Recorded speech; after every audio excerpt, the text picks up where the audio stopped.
Welcome to the ArmaniTalks podcast. I'm your host, ArmaniTalks. In this podcast, I'm helping you level up your 5 soft skills: public speaking, storytelling, social dynamics, emotional intelligence, and creativity. 5 soft skills for you to change your life forever and skyrocket your confidence along the way. In today's episode, we're entering the world of social skills, and I'm going to be talking about why peer pressure is not always a bad thing. Peer pressure, for the most part, can be a very bad thing because human beings often like to mimic those surrounding them.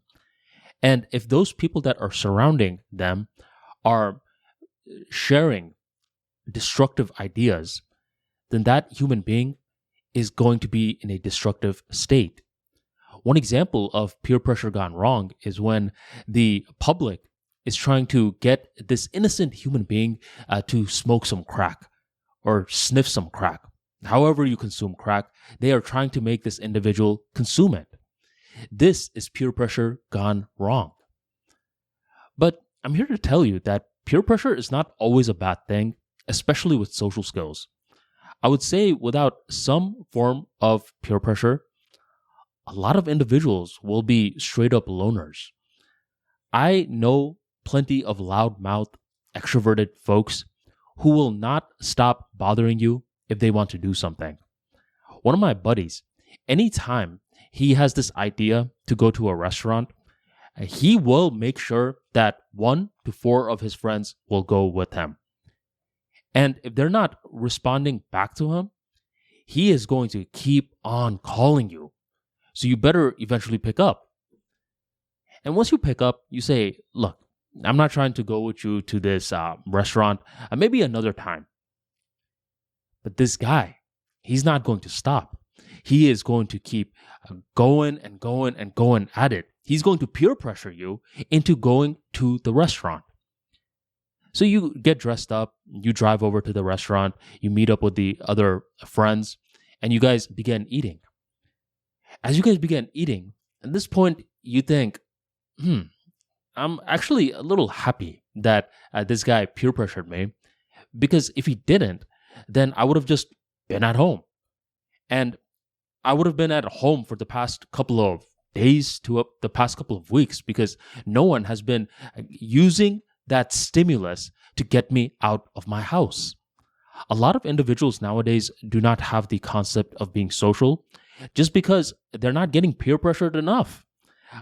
If you are an introverted individual, and not just a little introverted, I'm talking hardcore introverted, you can easily become a loner.